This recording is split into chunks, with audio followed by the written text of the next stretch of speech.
नमस्कार दोस्तों, welcome to Bharat briefings. Bihar विधानसभा चुनाव आ चुका है और इस बार मुकाबला एनडीए, महागठबंधन और एक नए चैलेंजर जन स्वराज पार्टी के बीच है। तो क्या एनडीए अपना गढ़ बचा पाएगी? क्या तेजस्वी लहर चलेगी या जन स्वराज एक क्रांति बनेगा? आइए समझते हैं पूरा खेल। विधानसभा की 243 सीटों पर बिहार चुनाव 2 चरणों में 6 और 11 नवंबर को होंगे, जबकि मतगणना 14 नवंबर को होगी। ये चुनाव सत्तारूढ़ एनडीए, महागठबंधन और उभरती हुई जन स्वराज पार्टी के बीच त्रिकोणीय मुकाबला बनता जा रहा है। एनडीए का लक्ष्य सत्ता बरकरार रखना है, जबकि विपक्ष सत्ता विरोधी लहर और गठबंधन की एकता पर निर्भर है। जन स्वराज पार्टी के आने से वाइल्ड कार्ड का तत्व जुड़ गया है, खासकर उन निर्वाचन क्षेत्रों में जहां मतदाता निराश है। प्रमुख गठबंधनों और दलों ने उम्मीदवारों की घोषणा और सीट बंटवारे को अंतिम रूप देना शुरू कर दिया है, जिसमें एनडीए बाजी मारते हुए बीजेपी और जेडीयू ने 101 सीटों पर लड़ने का फैसला किया है तथा एलजेपी, रामविलास को 29, हम और आरएलएम को 6 सीट पर लड़ाने का निर्णय किया है। एनडीए ने उम्मीदवारों की घोषणा करनी शुरू कर दी है, जिसमें उल्लेखनीय उम्मीदवार सम्राट चौधरी तारापुर से, विजय कुमार सिन्हा लखीसराय से और श्रेयसी सिंह जमुई से चुनावी मैदान में है। महागठबंधन में तेजस्वी यादव की राष्ट्रीय Janata Dal, RJD, Congress, CPI, ML, CPI और सीपीएम एकजुट है।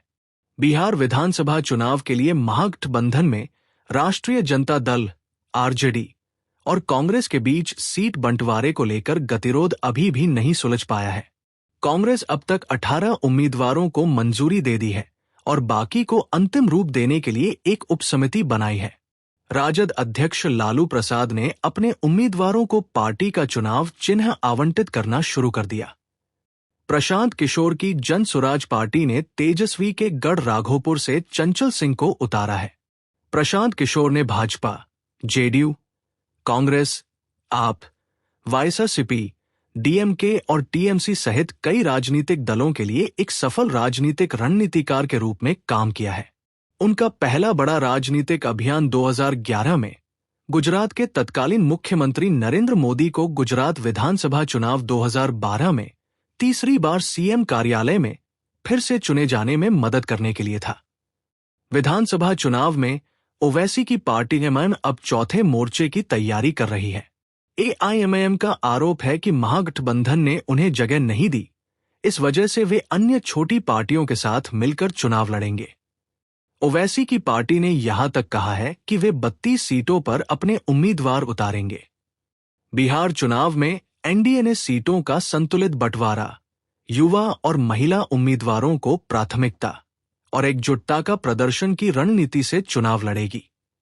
बीजेपी ने स्पष्ट किया है कि इस बार कोई बड़े भाई छोटे भाई जैसा समीकरण नहीं होगा।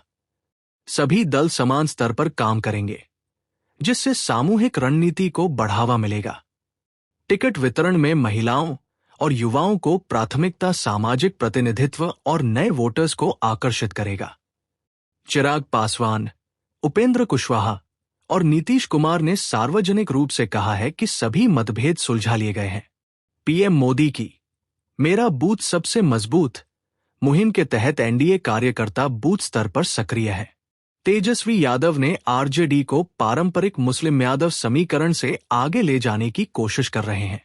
तेजस्वी ने भूमिहार नेता राहुल शर्मा को पार्टी में शामिल किया, जो पारंपरिक रूप से जेडीयू समर्थक माने जाते हैं।